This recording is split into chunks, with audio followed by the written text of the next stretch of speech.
हरियाणा के करनाल में बीजेपी के कार्यक्रम में किसानों ने जमकर हंगामा किया। वहां जिला स्तर पर पार्टी ने एक बैठक बुलाई थी, जिसकी खबर मिलते ही किसान आंदोलन से जुड़े कुछ प्रदर्शनकारी भी पहुंच गए। लेकिन वहां पहले से मौजूद पुलिस ने बीच रास्ते में बैरिकेड लगा दिए और उन्हें बीजेपी के कार्यक्रम तक जाने नहीं दिया। इस कार्रवाई से प्रदर्शनकारी भड़क गए और अपना गुस्सा बैरिकेड पर उतारने लगे।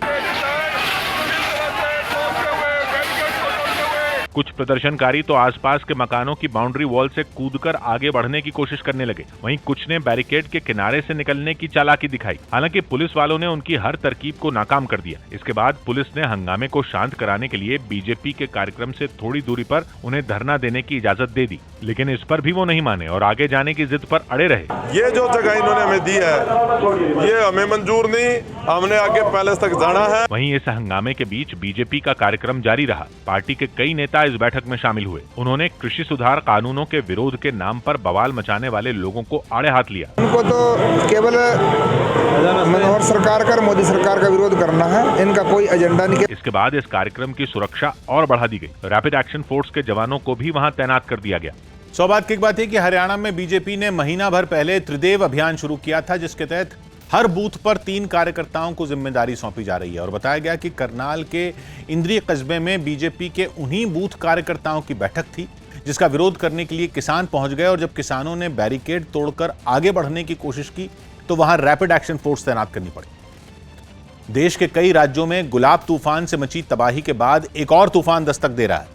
अरब सागर में बन रहे शाहीन नाम के तूफान के पहुंचने से पहले ही गुजरात में बेहिसाब बारिश शुरू हो गई और गुजरात के कई जिले बाढ़ से बेहाल हो गए। सूरत में तापी नदी का पानी इतना बढ़ गया कि किनारों पर झोपड़ों में रहने वाले लोगों के घर उजड़ गए। जूनागढ़ में विलिंगडन बांध से पानी छोड़ा गया, जिसे देखने के लिए लोग घरों से निकल पड़े, लेकिन पानी के साथ एक आदमी बहने लगा। तभी पास खड़ी महिलाओं ने चुस्ती दिखाई और उसकी तरफ एक चुन्नी फेंक दी। अगले ही पल एक दूसरी महिला ने भी चुन्नी उस आदमी की तरफ फेंक दी। चुन्नियों की मदद से पहले उस आदमी को किनारे की तरफ खींचा गया और फिर पानी से बाहर निकाल लिया गया। जूनागढ़ जिले का ही विसावदर इलाका भी बारिश और बाढ़ से बेहाल है, जहां केवल 24 घंटे में 300 मिलीमीटर से ज्यादा बारिश हो गई। और ऐसा ही हाल गुजरात में कई जिलों में हुआ है, जहां रिकॉर्ड तोड़ बारिश हुई। जिस सबसे बड़ा संकट गुजरात के उन जिलों में है जो समुद्र के किनारे बसे हैं, जिनमें एक द्वारका भी है। द्वारका में तो जैसे बादलों के ब्रेक फेल ही हो गए। एक बार बारिश शुरू हुई तो घंटों तक थमी ही नहीं। जामनगर में भी हालात कुछ अलग नहीं है। बड़े बड़े रिहायशी इलाके पूरी तरह पानी में डूब चुके हैं। घरों में कैद लोगों के पास बाहर निकलने का कोई रास्ता नहीं है। एनडीआरएफ की टीमें नाव लेकर लोगों की मदद के लिए निकली हैं। राहत के काम में जुटे ऐसे ही जवानों ने कुछ बेजबान जानवरों की भी जान बचाई। सौभाग्य की बात है कि गुजरात में पंचमहाल, बनासकांठा और साबरकांठा जिलों को छोड़कर अभी जगह बीते 24 घंटों से बहुत भारी बारिश हो रही है, जिसकी आशंका मौसम विभाग ने 2 दिन पहले ही जता दी थी। और अब कच्छ की तरफ जो तूफान बढ़ रहा है, उसकी वजह से अगले 48 घंटों तक कच्छ, सौराष्ट्र समेत गुजरात के ज्यादातर इलाकों में भारी या बहुत भारी, मतलब 24 घंटों में 20-21 सेंटीमीटर तक पानी बरसने की चेतावनी दी गई, जिसके साथ 50-60 किलोमीटर प्रति घंटे की रफ्तार से हवाएं भी चल सकती। उत्तर प्रदेश के गोरखपुर में कानपुर के रहने वाले कारोबारी की मौत के मामले में पुलिस वालों पर गाज गिरी और 6 आरोपी पुलिस वालों को सस्पेंड कर दिया गया। इन पुलिस वालों के खिलाफ एफआईआर भी दर्ज कर ली गई। सारी कानूनी कार्रवाई के बीच कानपुर में कारोबारी मनीष गुप्ता का घर सियासत का केंद्र बन गया और समाजवादी पार्टी के कार्यकर्ताओं ने वहां इतना हंगामा किया कि जंग के मैदान जैसा हाल हो गया। समाजवादी पार्टी के लोगों को पुलिस से उलझता देखकर ऐसा लगा कि वो मारपीट करना चाहते हैं। क्या हो गया? क्या हो गया?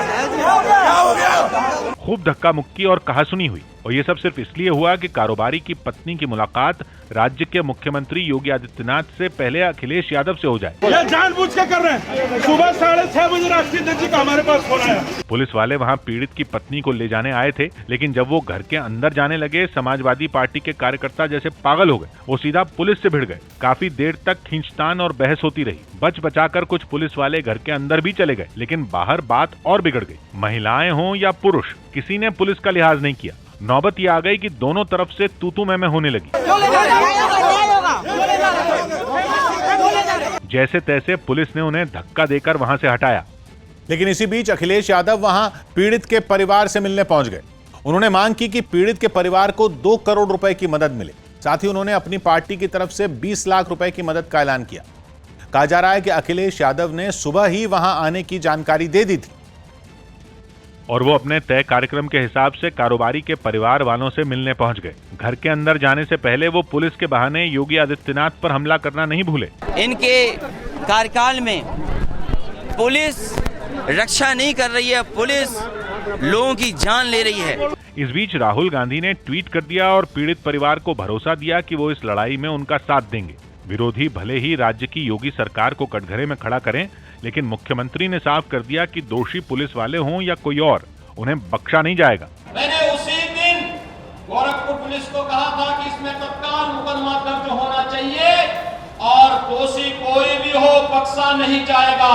कारोबारी मनीष गुप्ता की पत्नी भी मुख्यमंत्री से मिलने के बाद संतुष्ट दिखी और उन्होंने उम्मीद जताई कि उनके साथ अन्याय नहीं होगा। उन्होंने मेरी सरकारी नौकरी वाली दरखास्त भी मंजूर करी है और अविराज के फ्यूचर के लिए भी कुछ धनराशि देने के लिए कहा है। मुख्यमंत्री ने मनीष गुप्ता की पत्नी की हर वाजिब मांग मानी, जिनमें उनकी सरकारी नौकरी की मांग भी शामिल है। मुख्यमंत्री ने आदेश दिया कि कारोबारी मनीष गुप्ता की पत्नी मीनाक्षी गुप्ता को कानपुर विकास प्राधिकरण में ओएसडी के पद पर नियुक्त किया जाएगा, जिसके लिए कानपुर विकास प्राधिकरण में ये नया पद बनाने का आदेश दिया गया। इसके अलावा उन्होंने इस मामले की सीबीआई जांच की मांग भी मान ली। साथ ही केस को गोरखपुर से कानपुर ट्रांसफर कर दिया गया। इसके अलावा मनीष गुप्ता के बेटे की पढ़ाई के लिए आर्थिक मदद का भी भरोसा दिया गया।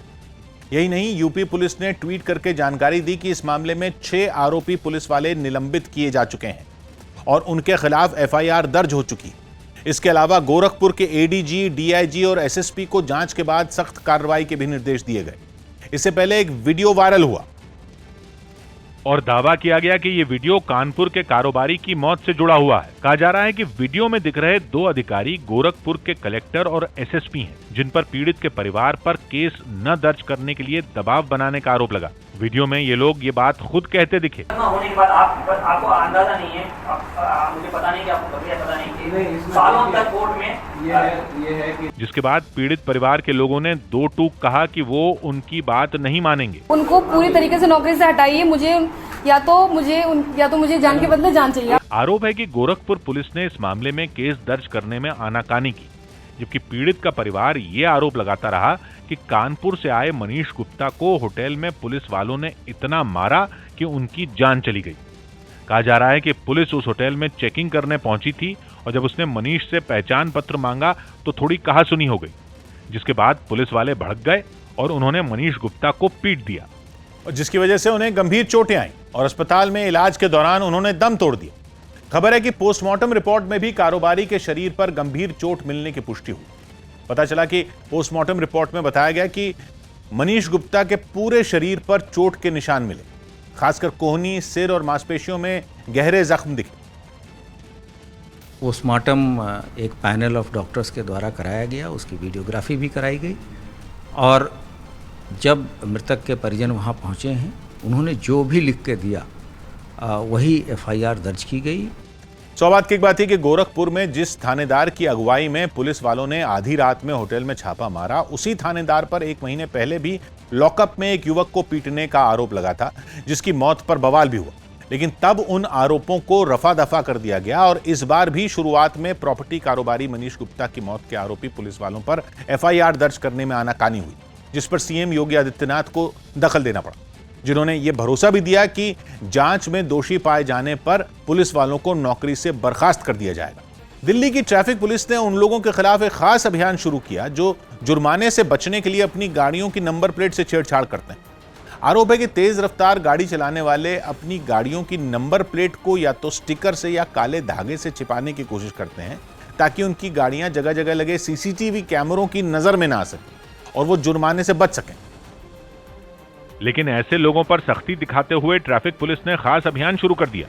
इसके तहत उन गाड़ियों पर नजर रखनी शुरू कर दी गई जिनकी नंबर प्लेट को छिपाने की कोशिश की गई हो। ट्रैफिक पुलिस के जवान अपनी रोजाना की ड्यूटी यानी ड्राइविंग लाइसेंस की जांच, गलत तरीके से पार्किंग और दूसरे ट्रैफिक नियमों को तोड़ने वालों पर नजर रखने के साथ ही इस काम में भी जुटे दिखाई दिए। ट्रैफिक पुलिस इन खास गाड़ियों को पकड़ रही है जो इस तरह से धांधली कर सीसीटीवी कैमरों से बचने की कोशिश कर रहे हैं। नंबर प्लेट से छेड़छाड़ करने वाली ऐसी गाड़ियों को पकड़कर लगातार उनसे जुर्माना वसूला जा रहा है। चालान करने के लिए हमारी टीम अभी तत्परता के साथ काम कर रहे हैं और काफी लोगों का इसमें चालान हो रहा है। दुर्घटनाओं को रोकने के लिए अलग अलग सड़कों पर छोटी और बड़ी गाड़ियों की रफ्तार पहले से तय है और इसकी निगरानी के लिए ही सीसीटीवी कैमरे लगाए गए थे।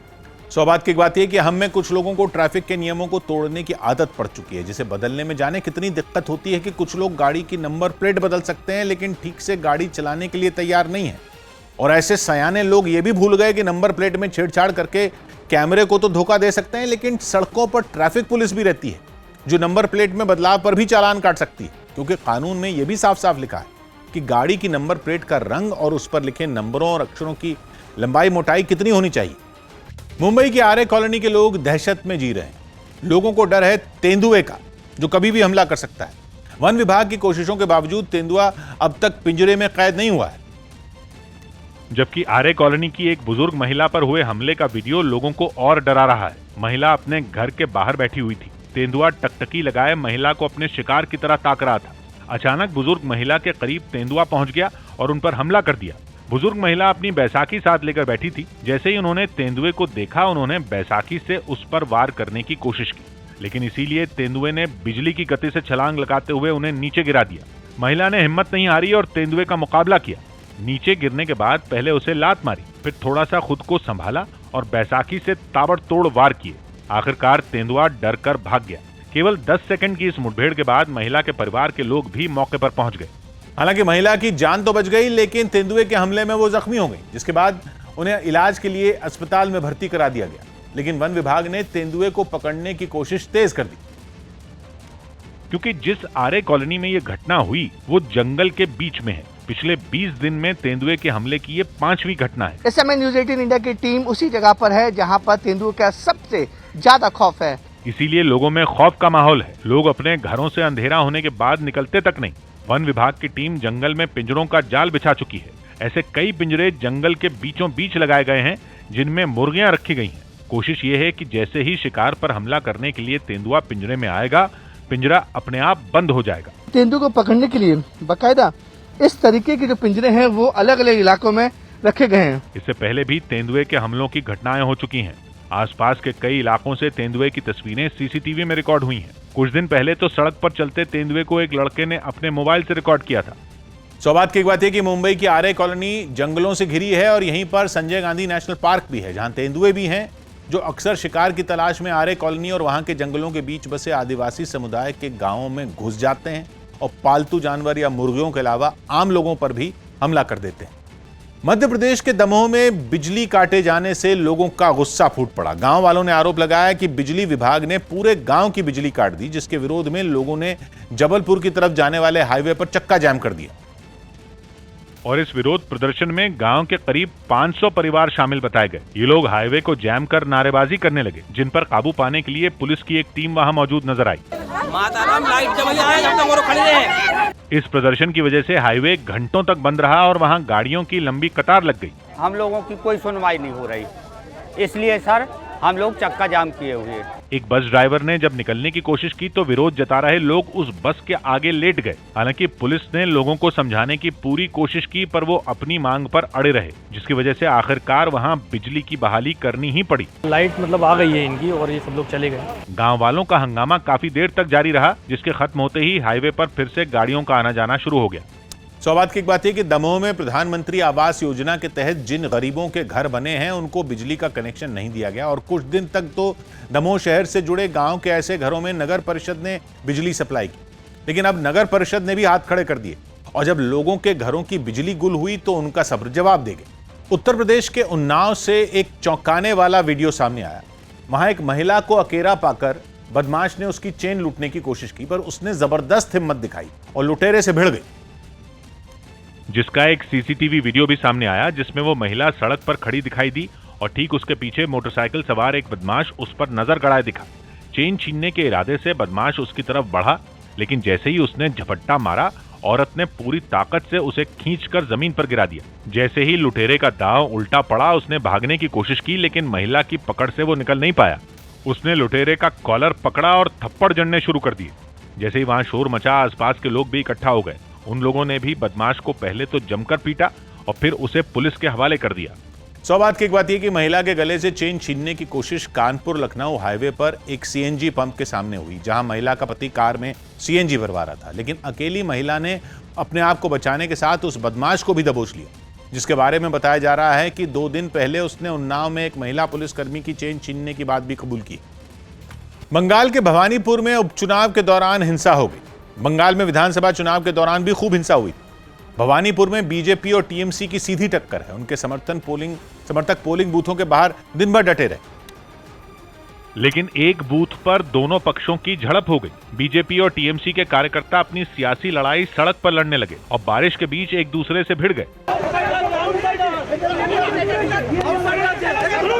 जिसके बाद पुलिस ने उन्हें किसी तरह संभाला और एक पक्ष के लोगों को वहां से ले गई। कहा जा रहा है कि ये झगड़ा बीजेपी नेता कल्याण चौबे की गाड़ी पर हमले की वजह से हुआ। उनकी गाड़ी की खिड़कियां टूटी दिखी और उन्होंने आरोप लगाया कि कुछ लोगों ने अचानक ही हमला किया। 5-6 बाइक में 8-10-12 लड़के आए, गाड़ी पे अटैक किया, मुझ पर अटैक किया।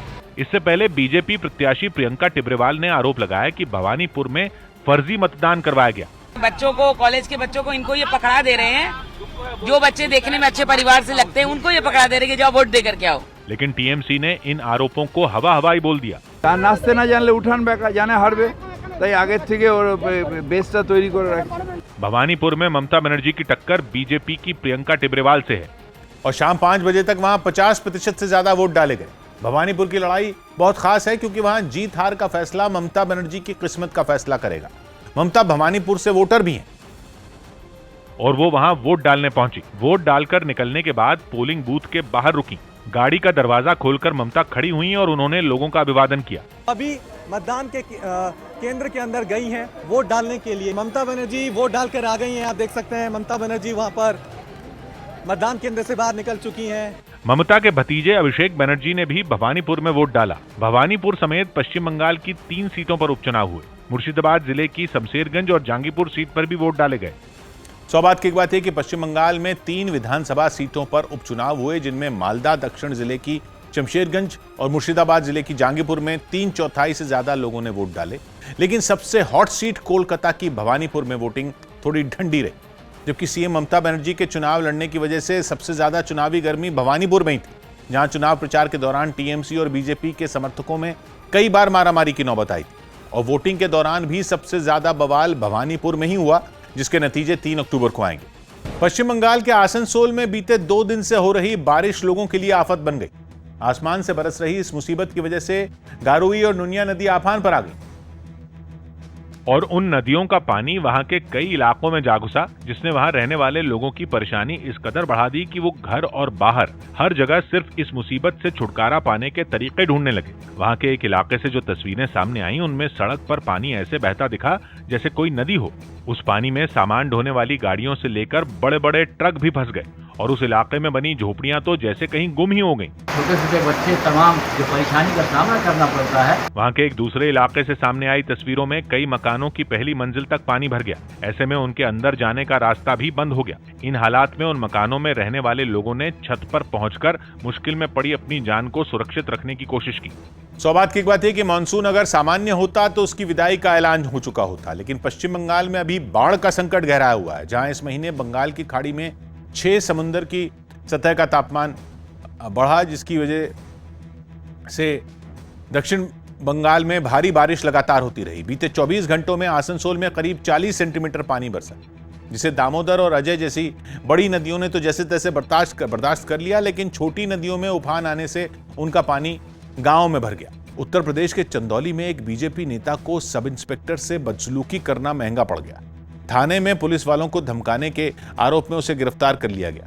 दावा किया गया कि बीजेपी के एक नेता की 2 दिन पहले पिटाई हुई थी, जिसके विरोध में कुछ लोग थाने में प्रदर्शन करने जुटे और इसी दौरान एक शख्स बातचीत के बीच खड़ा हुआ और उसने थाने में मौजूद एसआई यानी सब इंस्पेक्टर को धमकाना शुरू कर दिया। उसने आगे आकर पुलिस वाले के कंधे पर हाथ मारा और जान से मारने की धमकी भी दी।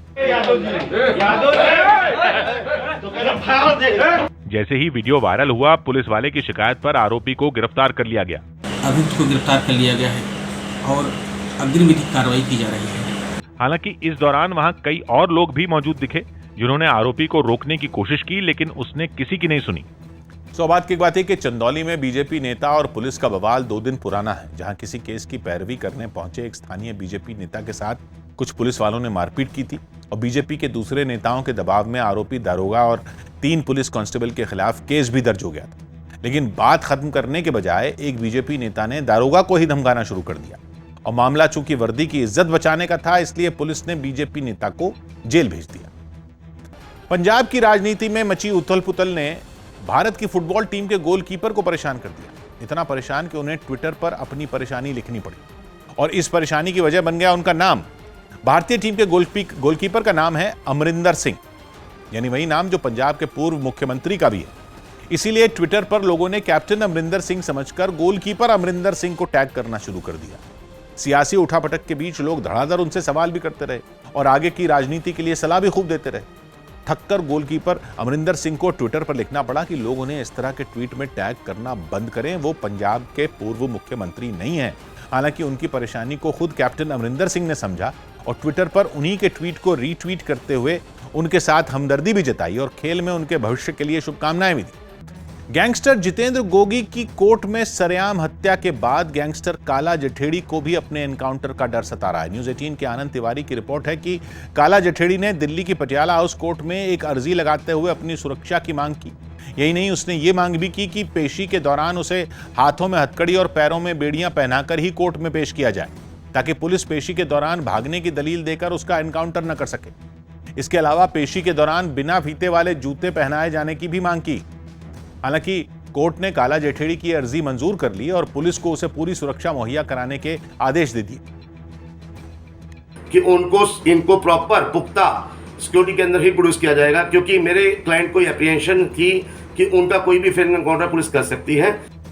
सौभाग्य की बात है कि कोई गैंगस्टर अपनी दहशत फैलाने के लिए जितने अपराध करता है उतने ही दुश्मन भी पैदा करता है और दिल्ली, हरियाणा, यूपी और पंजाब तक में दहशत फैलाने वाले संदीप उर्फ काला जठेड़ी के दुश्मनों की संख्या भी कम नहीं, जिसकी दिल्ली के ही एक गैंगस्टर नीरज बवाना के साथ 36 का उसका आंकड़ा भी है। और इन दिनों दिल्ली के आपराधिक गिरोहों में एक दूसरे को निपटाने की होड़ मची तो काला जठेड़ी को भी जान का डर सताने लगा। पाकिस्तानी सेना के अधिकारियों की चीन में तैनाती लगातार बढ़ती जा रही है। न्यूज़ 18 के संदीप बोल की रिपोर्ट है कि चीन की सेना के बाद अब वहां के खुफिया विभाग के दफ्तर MSS यानी मिनिस्ट्री ऑफ स्टेट सिक्योरिटी में भी पाकिस्तानी सेना के एक अधिकारी को तैनात किया गया। इन दोनों दफ्तरों यानी चीनी सेना के मुख्यालय और वहां के खुफिया विभाग में पाकिस्तानी सेना के कर्नल रैंक के एक अधिकारी की नियुक्ति की गई।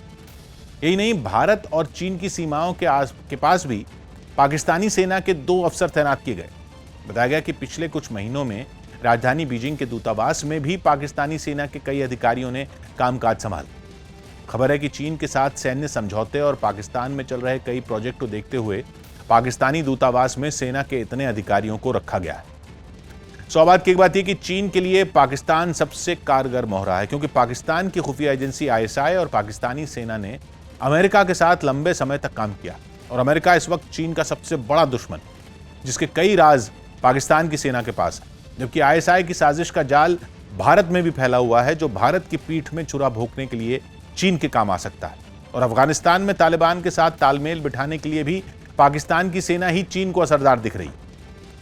मुंबई के किंग एडवर्ड मेमोरियल अस्पताल में एक साथ कई मेडिकल छात्र कोरोना की चपेट में आ गए, जिससे हड़कंप मच गया। न्यूज़ 18 के आशीष दीक्षित की रिपोर्ट है कि बीते 3 दिनों में इस अस्पताल के 29 MBBS छात्रों की कोरोना रिपोर्ट पॉजिटिव आ गई, जिसके बाद उन सभी को इलाज के लिए शहर के 7 हिल्स अस्पताल भेजा गया। बताया जा रहा है कि जो छात्र कोरोना पॉजिटिव हुए हैं उन सभी ने वैक्सीन की दोनों डोज लगवाई हुई थी। शायद इसी वजह से उनमें कोरोना के हल्के लक्षण दिखाई दे रहे हैं। न्यूज़ 18 के अभिषेक पांडे की रिपोर्ट है कि खुद महाराष्ट्र के गृह मंत्री दिलीप वलसे पाटिल ने माना कि खुफिया एजेंसियों से इनपुट मिला है कि परमबीर सिंह देश छोड़कर भाग गए हैं और राज्य सरकार केंद्र सरकार के गृह मंत्रालय के साथ मिलकर उन्हें ढूंढने में लगी है। वाजे केस में नाम आने के बाद परमबीर सिंह को मुंबई पुलिस कमिश्नर के पद से हटाकर DG होमगार्ड्स बनाया गया था। इसी वजह से ये दिलीप वलसे पाटिल ने बताया कि कोई भी सरकारी अधिकारी यूं ही विदेश नहीं जा सकता, इसके लिए सरकार से इजाजत लेना जरूरी होता है। लेकिन फिर भी परमबीर सिंह बिना इजाजत लिए विदेश गए, जो कि नियमों का उल्लंघन है और उन पर बड़ी कार्रवाई हो सकती है। जो केंद्रीय गृह मंत्रालय है और यूनियन गवर्नमेंट है उनके साथ भी हम कोशिश कर रहे हैं और हम भी उनको ढूंढ रहे हैं वो कहाँ मिलेंगे। सौभाग्य की एक बात यह कि मुंबई के पूर्व पुलिस कमिश्नर परमबीर सिंह ने तब के गृह मंत्री अनिल देशमुख पर 100 करोड़ की वसूली के आरोप लगाए थे, जिसकी जांच ईडी कर रही है। और उन्हीं आरोपों के बाद परमबीर सिंह भी विवादों में घिर गए, जिन पर ठाणे के कारोबारी ने अवैध वसूली का केस भी दर्ज करा दिया।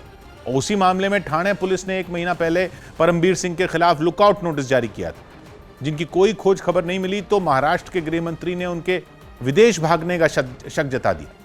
दिल्ली में सुबह से शराब की सभी निजी दुकानें 1.5 महीने के लिए बंद रहेंगी। न्यूज़ 18 के दीपक रावत की खबर है कि नई आबकारी नीति के तहत राजधानी में शराब की सभी 260 निजी दुकानें अगले लगभग 45 दिन तक बंद रहेंगी और 17 नवंबर से दोबारा खुलेंगी।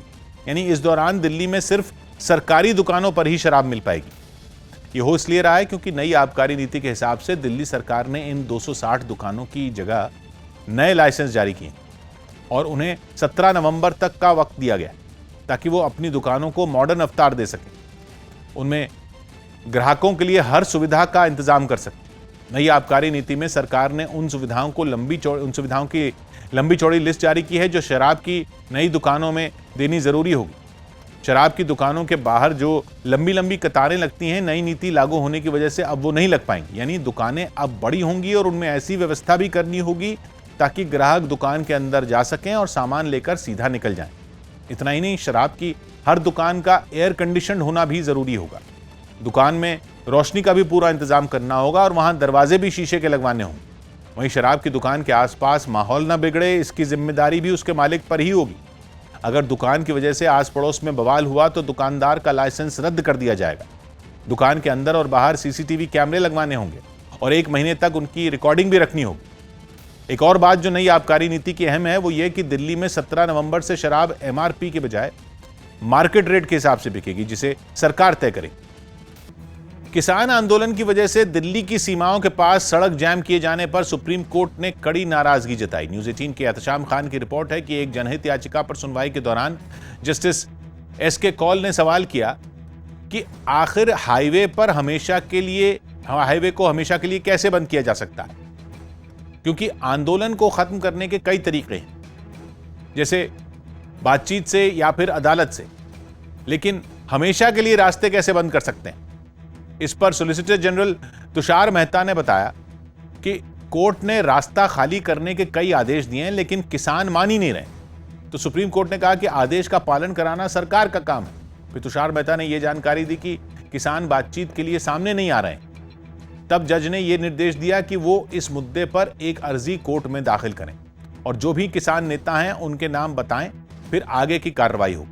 ये निर्देश सुप्रीम कोर्ट में दाखिल उस याचिका पर दिए गए जिसमें दिल्ली के बॉर्डर को किसानों से खाली कराने और रास्तों को खोलने की मांग की गई।